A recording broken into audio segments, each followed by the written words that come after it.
Hello my friends, welcome back to Refit and Sail and a very sunny Treguier in Brittany in France. I have just been taking part in the Yachting Monthly Triangle Race, which takes me from Falmouth to Ireland, Kinsale, and from Kinsale to here, and then there is a final leg for those that are doing it back to Falmouth to complete the triangle. I'm not doing that final leg, unfortunately. My time is running out and I've also had a few boat issues, which mean that I'm going to be sailing from here back north, probably via the Channel Islands, and then straight back to the Solent. So in this episode we're going to be taking the boat back home after quite a few sea miles, and I hope you'll come along for the ride.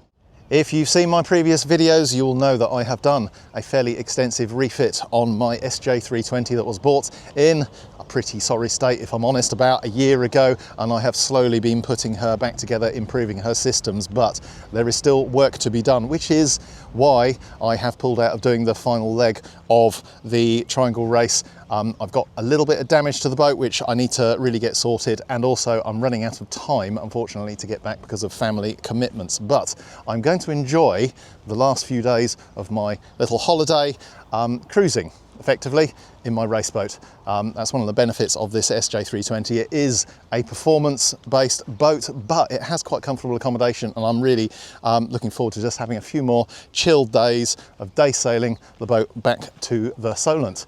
My name's George Isted. I run a small business called the Solent Boat Butler, and I repair and fix boats for a living, but I'm also a massive sailing nut, so if I get the opportunity to do events like this, come sailing to beautiful places like this, I jump at the chance.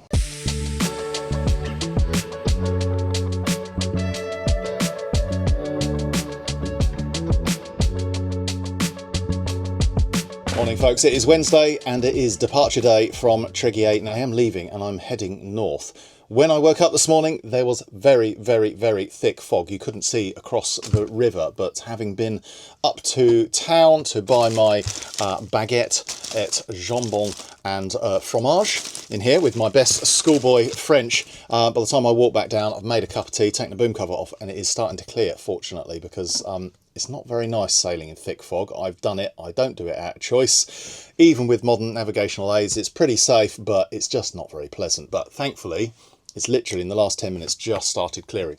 Now, looking at the chart, you can see there's the Cherbourg Peninsula there. These are the Channel Islands. This is very, very tidal here. You've got the thing called the Alderney Race, which is a particularly fast-flowing bit of tide that comes around that corner and down towards the Channel Islands. You can see where I am here up the Treguier River. The charts for Treguier River are not really there on ORCA. I'm not sure why. I suspect if I was connected to the internet, which I'm not, it would probably download some better charts for this area. It'd be interesting to try that out if I can tether this to my phone or some Wi-Fi when I get to Guernsey, which is the destination. So Guernsey's up here. It's about 40 miles ish to come up.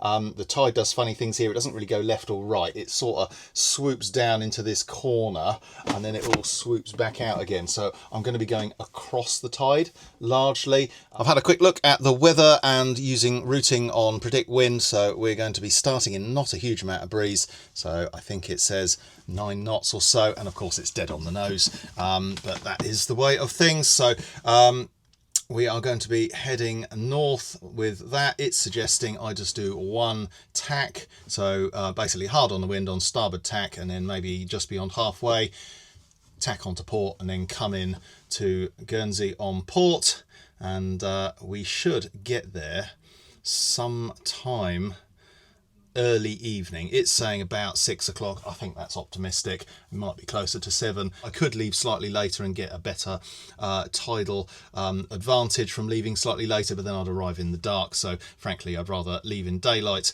and just plug away at the tide a little bit longer. So that is the plan. It's pretty lovely out here. In fact, I've just had to put the sun cream on. Just had my second breakfast of a very, very nice pain au raisin. I am a little bit sad to be not doing the final leg back to Falmouth for the triangle race. You know, it's a little bit of a disappointment to not completely finish what you've started, but at the same time the Triangle Race legs that I have done and also the delivery down to Falmouth have given me absolutely everything that I wanted out of this event. I was never going to be in the chocolates. The sailing that I've done has been challenging enough that I have learnt about how I sail this boat, both how I interface with it, how I manage myself, how I manage the boat, what things need doing, and I can take the boat on from here with the knowledge of having sailed it for a few hundred miles in sometimes easy conditions, sometimes not so easy conditions, light airs, stronger winds, not very, very strong winds. I haven't had to try out my number 4 on the interstate up there, unfortunately, but I will go out one day and specifically just go and have a little sail around with the number 4 just to see how it goes. Really, I want sort of 20-25 knots for that.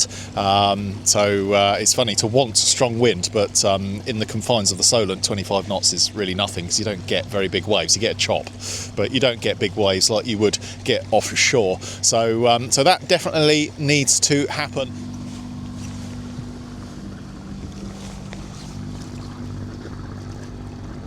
One of the things I've been meaning to do ever since I've had this boat and started sailing it is stick some more telltales on the mainsail. I keep forgetting to do it, and I have a packet of stick-on telltales. Normally they're just stitched on as part of the sail, but they are long since departed, and they just tell you what's happening with the airflow, and it allows you to trim the sail a little more easily. So I've got some stick-on telltales here. These are actually designed for a head sail because they're red and green, but they are going to do the job, and they are what I've got. So, and I've got some little sticky dots in here. I can just stick them on the leech all the way down. Normally you have one per batten on the mainsail. So I'm going to stick them on, and hopefully I'll be able to trim my sails even better as I head north. That's us sailing away from the French coast now. It's actually quite a nice breeze out here. We've got between 9 and 10 knots of true wind, so with the 5.7 knots of boat speed through the water, it's kind of 15 knots nearly over the deck. So it's pretty much full sail. In fact, I've dropped the mainsail down the track ever so slightly because I could see the pilot was having to work a little bit harder than really it needs to, and that's not very efficient, both for electricity usage, but also every time you pull on the tiller you're turning the rudder and it's putting the brake on the boat. So it's far better to trim the sails so that the pilot puts in far less steering input to keep the boat on course. Unfortunately, whilst it was beautifully sunny coming out the entrance to the river, it's now gone all foggy again, but I'm pretty sure that this is all gonna burn off over the next hour or so. It is a mere 36.5 miles to the bottom end of Guernsey, so really a very short hop compared to the sails that I have done on the Triangle Race, so it's not going to take too long to get there. I just have a feeling, looking at the tidal charts, when I do get to Guernsey, going up the side of Guernsey might be a bit of a slog because I'm going to be pushing against the tide, which can run at up to, I think, 4.5 to 5 knots down what's called Little Russell, which is the gap between Guernsey and the little island next to it, which is, I'm going to say, Sark off the top of my head. Need to check on the chart again. So that might be a bit of a slog, just the last kind of 5 miles or 4 miles or so up the side of Guernsey to get to St Peter Port, but we shall see what we get when we get there. It's surprising how much cooler it feels when you are going through the fog because of the moisture in the air. It makes the air feel very, very cold, but actually it's burnt off already. I'm going to say there's probably getting on for half a mile of visibility now around the boat. Full main, jib fully out, and I'm really pleased I put those telltales on. You can see the main is luffing slightly at the front. I think that's because it's slightly fuller than I would like, but I don't know if you can pick out, but the telltales are largely doing their job, apart from where they're getting interfered with from the reefing lines. So I might actually remove the third reef now because I'm not going to be doing any long trips, because that just reduces the windage and means the telltales are not going to be catching on that third reefing line. Whilst all my boats have first, second and third reefs, it's pretty rare for me to have the third reefing line actually in, and quite often I take the second one out if I'm racing, and I know I'm definitely not going to need it, certainly inshore, just because any ropes that are flapping around at the leech of the sail disturb the airflow, and you know, if it doesn't need to be there, let's take it off and reduce the windage and reduce the problems that they cause. Right, I think it's probably a cup of tea time, because it's an 0 o'clock during the day.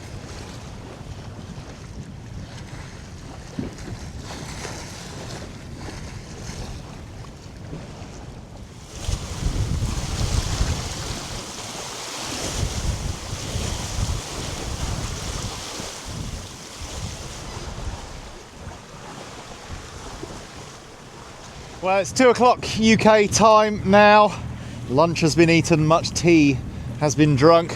In fact, I've been sat in the sunshine doing a bit of video editing because there isn't a lot going on. Had a yacht going south, a few fishing boats around, but as you can probably tell, the engine is on. We were sailing really nicely in kind of 8, 9, occasionally 10 knots, but that wind died off and we're now down to about 6.5, 7, and well, we're not racing now. This is kind of passage making, and I've got the engine on. It's what we call motor sailing, because just a little bit of engine, quite low RPMs, just gives you quite a big boost in terms of speed performance. So I was down to kind of 4 knots, and now I'm doing 5.5 through the water. But a tiny bit, the very last of the tide going that way. It's about to change on me. One of the best things about shopping in France is you can buy lots of lovely snacks. So I'm just trying to decide on the crisps. We have poulet braise, braised chicken, roasted chicken. We have miel moutarde, so honey mustard crisps. These are, I think, going to be very, very nice. Or maybe I will go for the Super U pizzas, tomate emmental. So tomato and cheese, little mini pizza biscuit cracker things. They do loads of these sort of things in the French supermarkets. They're just so good. It's almost worth making a trip across just to stock up on all the snacks that you can't get in the UK. Although if I did that, I would probably get a lot fatter. But when you're sailing, calories don't count, so you can eat what you like. Here's 3:25 now. We have obviously tacked, as you can possibly work out from the change in orientation. I can see Guernsey. It's over there. I will show you in a minute. But it's still 15 miles until the waypoint, which is set just off the bottom right-hand corner of the island, at which point we will turn left and go up to St. Peter Port. Sea is very flat. Wind has remained around about 6 knots, so engine has been slowly ahead, probably about 1200 RPM. I can't tell you how many because my tack doesn't work. In fact, there's quite a lot that doesn't work on my engine panel. Unfortunately, at some point I need to do something about that. I'm investigating options, but I'm not very keen on spending the amount of money that the Volvo dealer wants for a replacement module to go into the back of it. I've had a really nice time sitting in the sun editing videos. So the video for the race from Falmouth to Kinsale is about 99% done. Once I've not got the noise of the engine, I just need to listen to it one more time, probably just do a few more tweaks, and then it's ready to upload. It takes me quite a few hours to edit these things, guys, so I really, really appreciate it when you can give me a thumbs up, and if you want to hit the subscribe button, it does make a massive difference to the growth of the channel. And to those of you that donate to Refit and Sell using the PayPal link that's down in the description, you are absolutely awesome. Really, really appreciate it, because I do have costs involved in running the channel. So thank you very, very much. It really does mean a lot when people send nice messages in, or in fact come and find me. I was walking up the pontoon in Treguier the other day, and a really, really nice French guy just popped around. He was on his boat on the next pontoon and just came over for a chat, and he follows the show and was really, really appreciative of the stuff that I do. And it's really nice to hear that, because, you know, it is a fair amount of effort, and I'm always really happy to meet the people that watch the show and hear your stories and hear about your boats.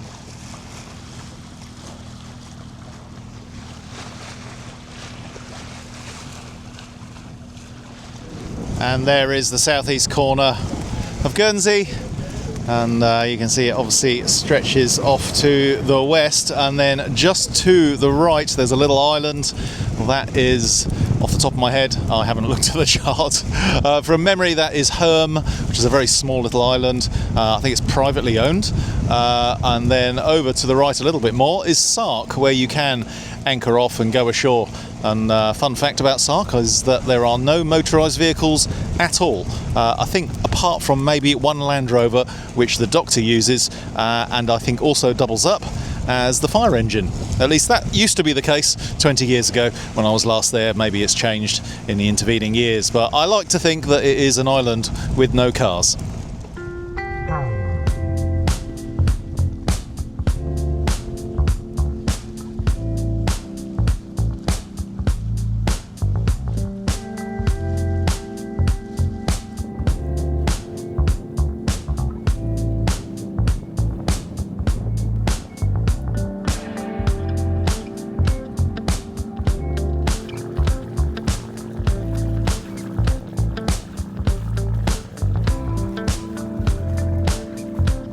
And here is the entrance to St Peter Port on Guernsey. It's the last of the sun. I think it's about 8 o'clock, 8:30 now maybe. Some guys have obviously been out dinghy sailing this evening. There's a support rib there for them, and we're going to turn left around that little lighthouse marker thing and into the harbour.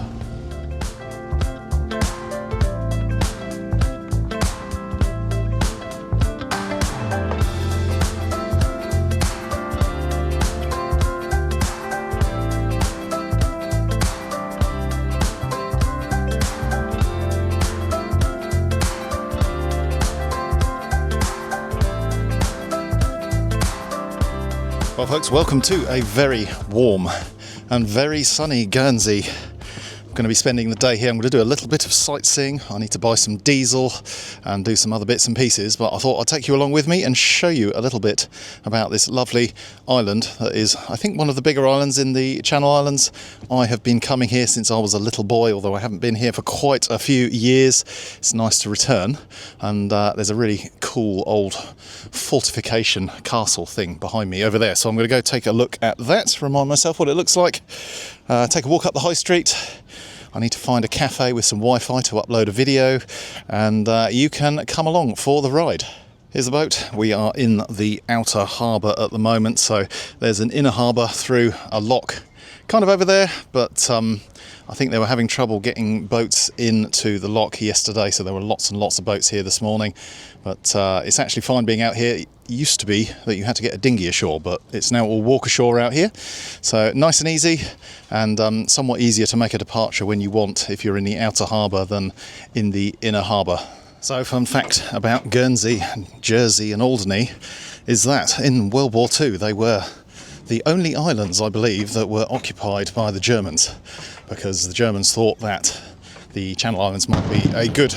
Ooh, that'd be the midday gun. The Germans thought it might be a strategically important set of islands to take control of, and so they did. And the British government went, OK, that's fine, you can have them. And then at the end of the war, we got them back again.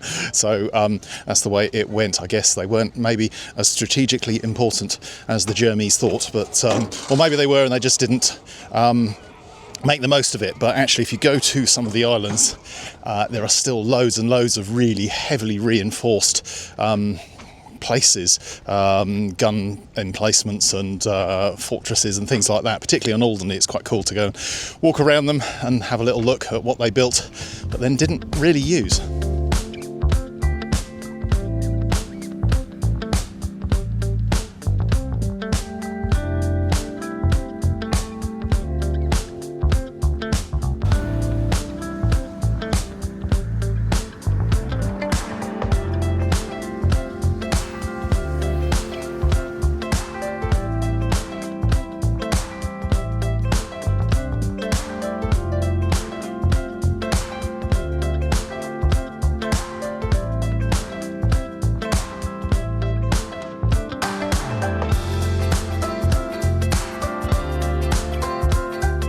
This is the old fort that I was talking about a little bit earlier.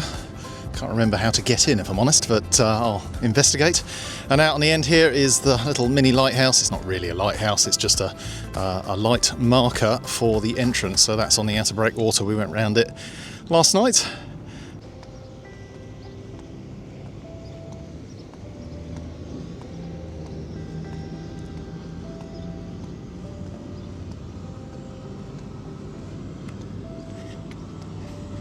I'm not particularly into history, but I do appreciate a good castle or fortification. Yeah, but the lifeboat has just rushed out, so out on a shout somewhere. Obviously no idea what he's up to. From this angle you can see the gun ports that are built into the corner of the fortress there, which is quite cool. And God, it's an absolutely spectacular day.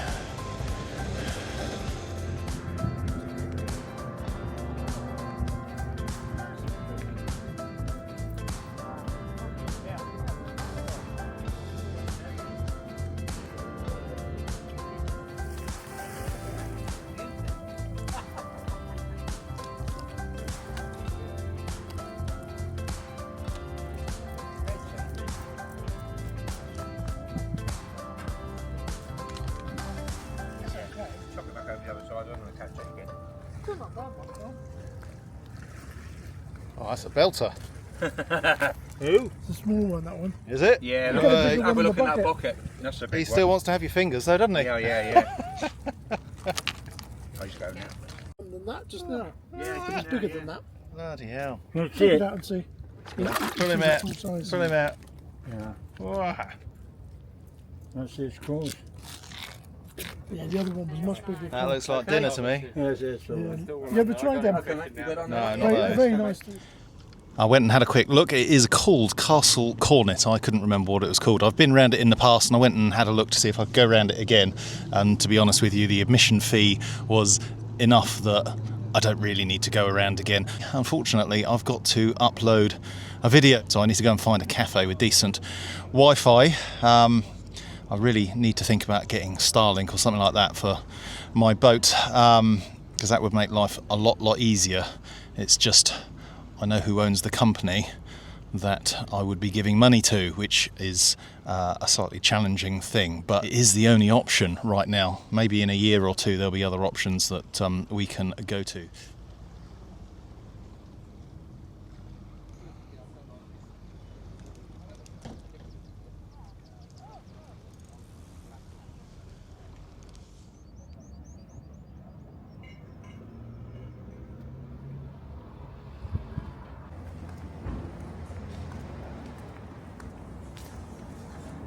It is now the afternoon and I'm surrounded by people who are initially strangers but might be friends in a couple of hours because I'm going out for a sail. One of the benefits of what I do is I do get, not randoms, that sounds a bit wrong, but I do get people strangely contact me or come up to me and say, oh, hello, George. And I've never met them before, but they've obviously watched the channel. And this nice man here, Matt, has asked me to come for a sail on his Écume de Mer, which is, I think, if you've ever watched The Sailing Frenchman, what he had on YouTube initially when he started his channel and sailed it all the way across to the Caribbean and possibly back again, I can't remember. Hello, Matt. Hi, George. How you doing? And you have a YouTube as well? I do, yeah. Sailing Frenchman's actually the lower class version of Sailing Donkey, in no way inspired by the former.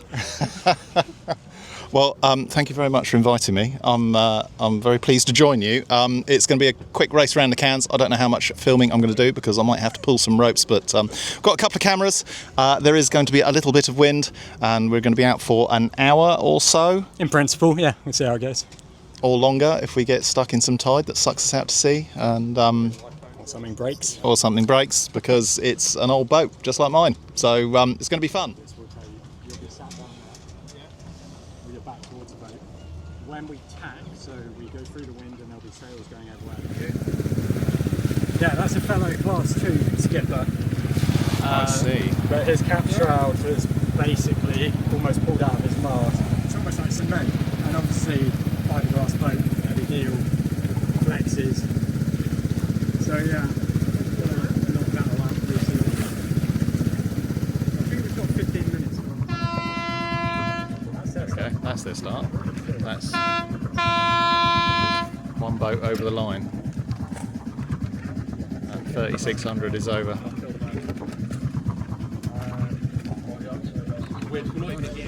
As with all best laid plans, we have failed to race because there is no wind and we've been floating about waiting for some wind to turn up, and the race committee have unfortunately decided that they're going to can it for today. It's just not going to happen, so that's a shame.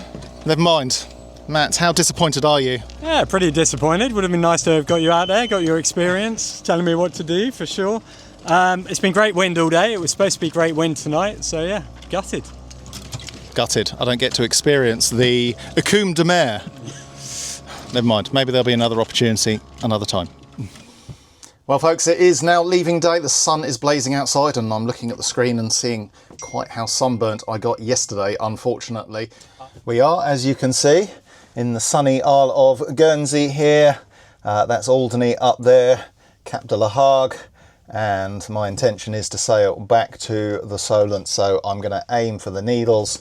My plan is to leave here. I've done the tidal calc using a piece of paper. I've gone old school and had the actual almanac out to work out what's going on with the tides here, to work out what time I want to go north. And that means leaving pretty imminently actually. I'm just going to have a cup of tea. The wind forecast, according to Predict Wind, is not unfortunately shown on there because the Wi-Fi here is not brilliant down below. I'm using the Marina Wi-Fi because apparently the Channel Islands are abroad, so you have to pay for roaming if you want to use your mobile phone here. When you do pay for roaming, you can't still tether your devices to your unlimited data, according to EE, which is slightly annoying, but there we go, never mind. I probably ought to set up a VPN and then I could pretend to be in the UK and then it would all magically work. But I haven't done that. This is the routing that I did earlier. It's pretty much a straight line. Hopefully you can see that. The wind is going to be just south of east by the looks of it. Some of the forecasts are showing that it might get a little bit tasty, up to kind of 20, 21 knots. Other forecasts are saying it's going to be 13 to 16, maybe 18. So we'll get what we get. The plan is the tide is going to kind of wash me to the east, and then I'm going to get a tide which tries to push me back a bit, and then I'm going to get a last bit of tide, hopefully, pushing me up and into the Solent. I expect I will arrive midnight-ish. Maybe after, it depends how fast we go. I'm going to be taking it easy, I'm not racing back. So I'm hoping for a nice, enjoyable channel crossing in the sunshine, and well, I better get going. In terms of returning to the UK, you have to deal with UK Border Force and Customs, and so I've been on to the website where you have an account and you have all your details logged, and you log a passage plan to say you're coming back and you don't have anything illegal on board, and they say, okay. The difficult bit is they ask you to give an approximation of time of when you're going to arrive. They ask you to put in a 2-hour window, but 2 hours is quite hard to define when you're sailing a boat and you don't know quite what the weather's going to do. So I've given a rough idea.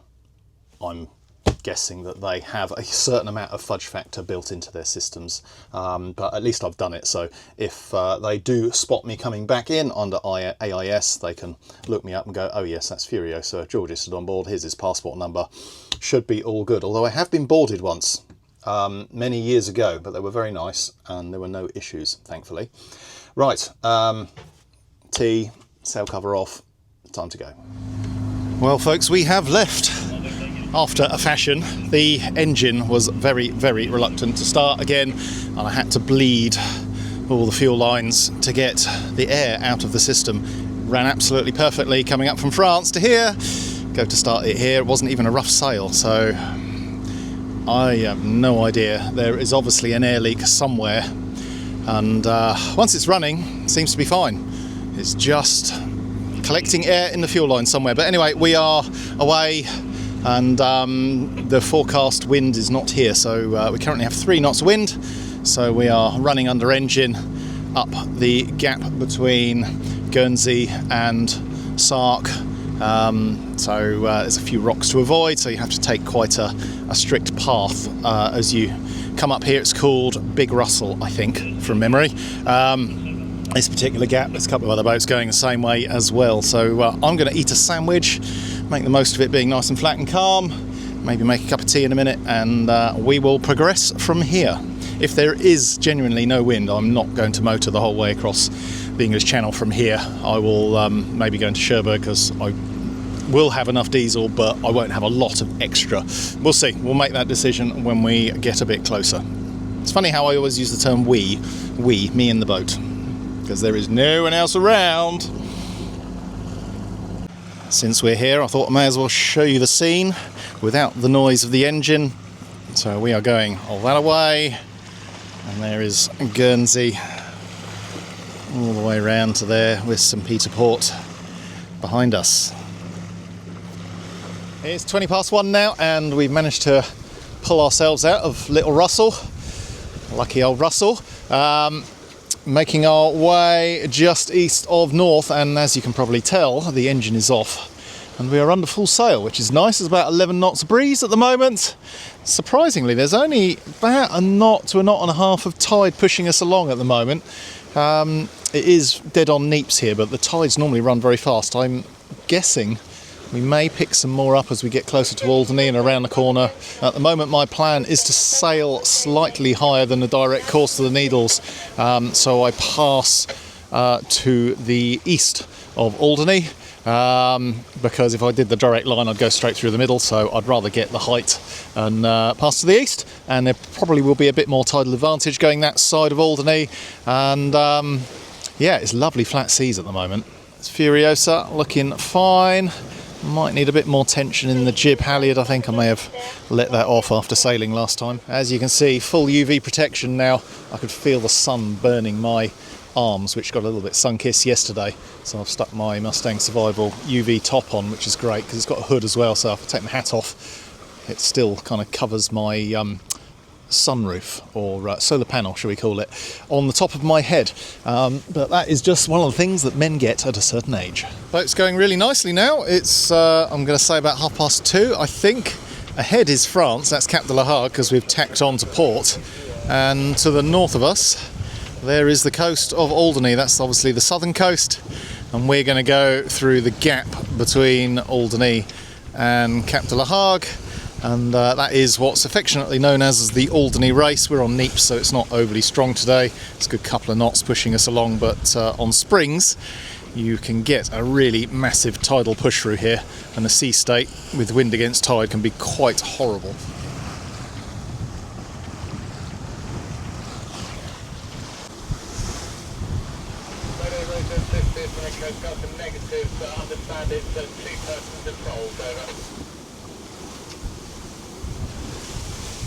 Just after 4 o'clock now, and the wind has picked up. I've just been reconsidering my options because I'm in 2 reefs already with 17-18 knots of breeze.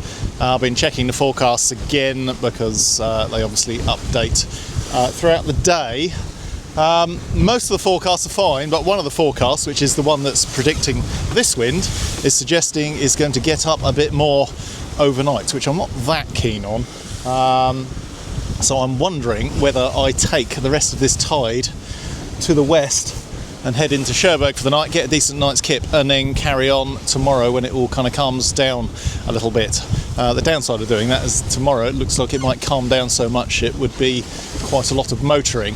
But I think the fact that my engine was so hard to start, and I'd be arriving into the Solent in the very early hours, has sort of, the engine issues got to spook me a little bit. It's just, I hate having an unreliable engine, and it's something I'm going to have to sort out. So I'm giving serious consideration at the moment to putting a tack in around Cap de la Hague, which is just there, and heading over to Cherbourg, which isn't very far away, and I'll be there in no time with this tide underneath me. The more I think about it, the more that feels like a good thing to do, and then have a nice daytime sail over to the Solent tomorrow. Listening to some maydays at the moment. There's some people in the water, I think, just off the western end of the Solent. I'm just going to listen to what's happening. Sounds like a rib has got itself into trouble. Right, an update, because I've changed my mind a couple of times, but I think I have now made my mind up on what I'm going to do. I did tack off with the decision of going to Cherbourg, and started making my way in that general direction, and the tide is just changing, and whilst it was only 12 miles to go, it was 12 miles both upwind and up tide, which was going to take a while. So I then made the decision that by the time I've done that, I'm going to be a third of the way maybe across the channel. So I have turned left again, and I am now sailing due north roughly. I'm sailing a course of about 020, and I'm going to head straight back across the channel. You know, the weather forecast will be the weather forecast. If I take the average of the 5 forecasts that I've looked at, it's going to be 15-16 knots of breeze, so that will be fine. If there's more, I'll cope with it. If there's less, then happy days. I think I'm just going to have to plug away, spend the night at sea, and just get myself across there. As it happens, I did just run the engine briefly because there was a lull, so I thought, I'll just chuck it on just to check it starts, and it worked. So there we go. So I'm going to go and put some more clothes on because it is starting to cool down. It is coming up for 6 o'clock UK time, so I need to think about food and clothes and getting set up for a night at sea.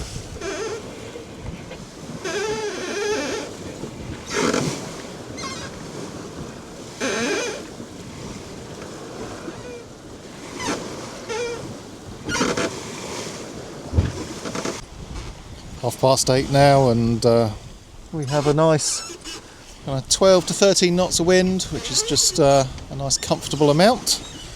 Sun is going down.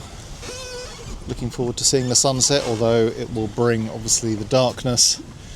Just about to go into the eastbound shipping lane, so I'm starting to see ships with my eyeballs rather than just on the screen, so I'll be using my AIS to make sure we're not going to have any problems.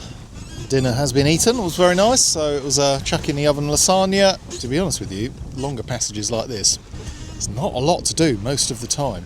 I'm kind of looking forward to getting through both lanes of shipping so that I can get my head down for the odd 20-minute here and there, because once we're through the shipping lanes, it's only really the cross-channel ferries I have to worry about, and the AIS alarm will pick up and alarm me or alert me of those if they're nearby. So yeah, I've got a good 4 hours, I reckon, to get through the shipping lanes, because I'm not going through them at right angles. It's not a TSS. If it's a TSS, you have to go through at right angles. These are just the lanes of shipping coming in and out of the TSS that's to the west of us. In case you're wondering what that squeaking is, it's a feature of my tiller. It's not the autopilot, it's the bearings at the top of the tiller. There's two bearings that seem to rub together and they just make that little squeak. I need to squirt some silicone grease or something like that in there just to try and stop it from squeaking, because it is a bit annoying. Once we get in, this little mini series of me getting to and doing the triangle race and getting home again is all going to be over. So I hope you've enjoyed it. If you haven't watched all the episodes, do go back and look at the previous episodes on Refit and Sail. If you like my content, please do remember to give me a thumbs up. It tells YouTube that you like my stuff, and subscribe if you haven't done so already. Just like you, after a holiday, it's back to work time, so my brain is already starting to go into the boat jobs that I've got coming up. It's quite nice. I do enjoy what I do most of the time. I mean, no job's perfect. Don't think for a second any job is always a bed of roses. There are always good and bad parts of any job, but generally speaking, I'm kind of going back to a job that I really enjoy. I really like playing with boats for a living, and it's a real pleasure to work for people in a way where I'm working on something that they're passionate about, because it's their pride and joy. It's something that I'm passionate about because I love sailing.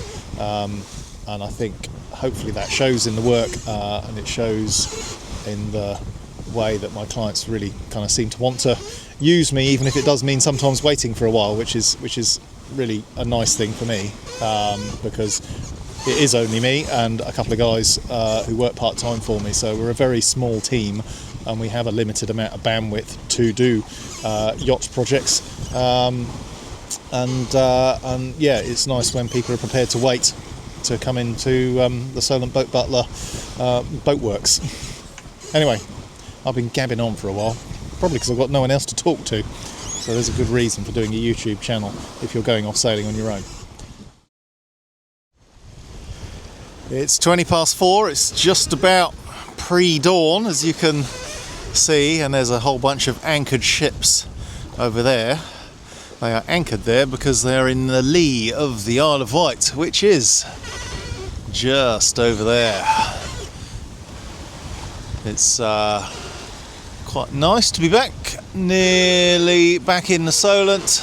No issues overnight, it was all pretty straightforward in terms of the crossing, and it's quite nice to be back over this side. A few boats I had to dodge, or be aware of, certainly. Got quite close to a couple of yachts that were going back the other way, but that's fine. I badly need a cup of tea to wake up properly.